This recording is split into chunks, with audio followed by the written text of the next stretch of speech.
Hello जी, अस्सलाम वालेकुम। मेरा नाम है सुभान महमूद और आज हम जिस टॉपिक के बारे में पढ़ने जा रहे हैं वो है नेहरू रिपोर्ट।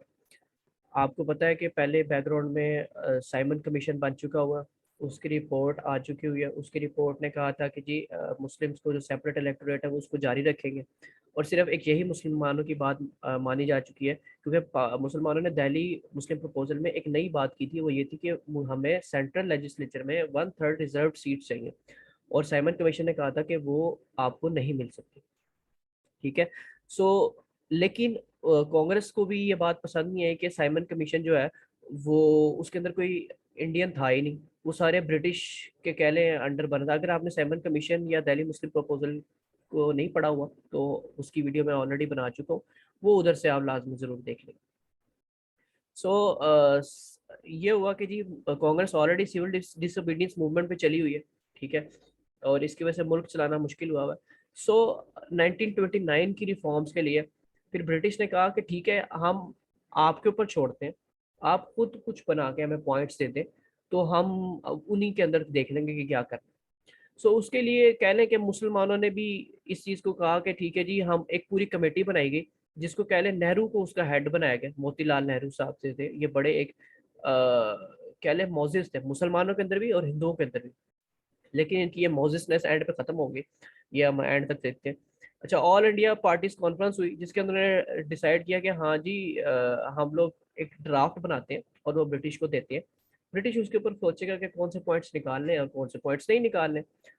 अब इसमें आपने दिल्ली मुस्लिम प्रपोजल में इनको वो पॉइंट्स दे चुके हो, आप अपनी डिमांड्स ऑलरेडी रख चुके हुए हैं। वो ये कि हमें सेपरेट इलेक्टोरेट जो है वो उसको जारी रखें, 1/3 जो है वो सेंट्रल लेजिस्लेचर में रिजर्व रिजर्व सीट चाहिए हमें। दूसरा NWFP और बलूचिस्तान में रिफॉर्म्स आनी चाहिए। सिंध और बॉम्बे को अलग अलग कर देना चाहिए। तो इस तरह की डिमांड्स आप ऑलरेडी इनको जमा करा चुके हो। सो नेहरू ने उन डिमांड्स को कितना कंसीडर किया वो देखते हैं। सो एक ड्राफ्ट बना, इन्होंने कांग्रेस ने मिलकर फिर एक ड्राफ्ट बनाया। सो उसके पॉइंट्स ये हैं जो उन्होंने ब्रिटिश को भेज दिए।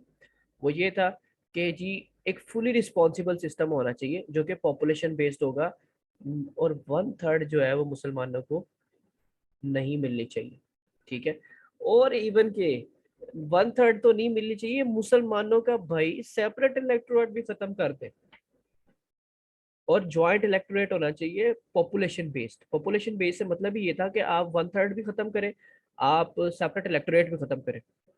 सो जी कोई रिजर्व सीट्स नहीं होंगी जी, ना पंजाब में होंगी, ना बंगाल में होंगी, ना सेपरेट इलेक्टोरेट होगा, ना 1/3 रिप्रेजेंटेशन होगी।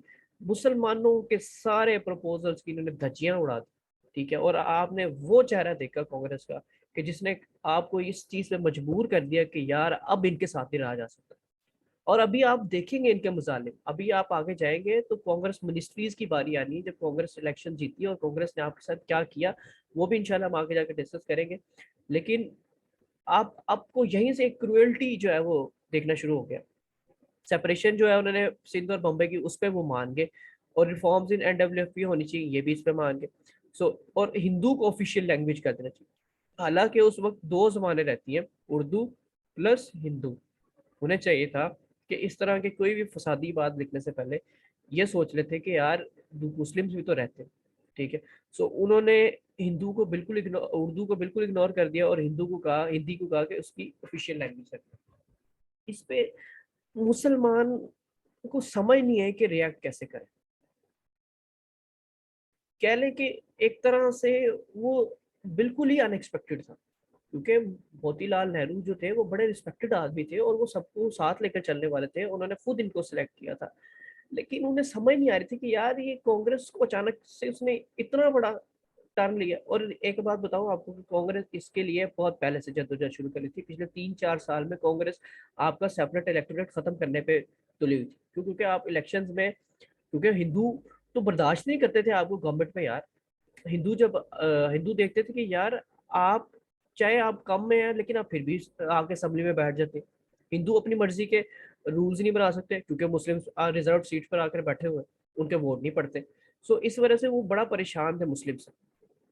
सो मुस्लिम जो है वो बड़ा इससे हैरान हुए और सारे इकट्ठे हो गए और उन्होंने इसके अंदर जी अमेंडमेंट्स जो है वो बनाई और उन्हें कहा कि जी क्योंकि उसके बाद ऑल इंडिया पार्टी कॉन्फ्रेंस जो हुई उसके अंदर ये प्रपोज हुई कि मोतीलाल नेहरू ने अपनी सारी ड्राफ्ट को, और लोगों ने इसको एक्सेप्ट कर लिया सब, क्योंकि मुस्लिम माइनॉरिटी में थे।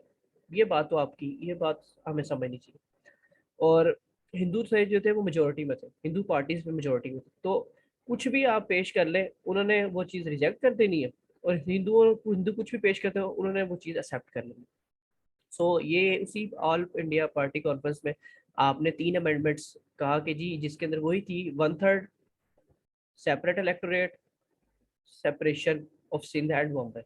सो वो तीनों की तीनों ने रिजेक्ट कर दी। और फिर उसके बाद उस मोतीलाल नेहरू के मोतीलाल नेहरू ने जो अपनी रिपोर्ट बनाई थी, ये नेहरू रिपोर्ट, इसके बरक्स कायदे आज़म ने अपने 14 पॉइंट दिए थे, जो कि बड़े मशहूर जिनास 14 पॉइंट के नाम से जाने जाते हैं। इसके बारे में हम पढ़ते हैं नेक्स्ट वीडियो में। आज के लिए इतना ही। अ, मिलते हैं अगली वीडियो में। मेरे चैनल को लाजमी सब्सक्राइब कर लेगा और बेल आइकन को लाजमी क्लिक कर लेगा।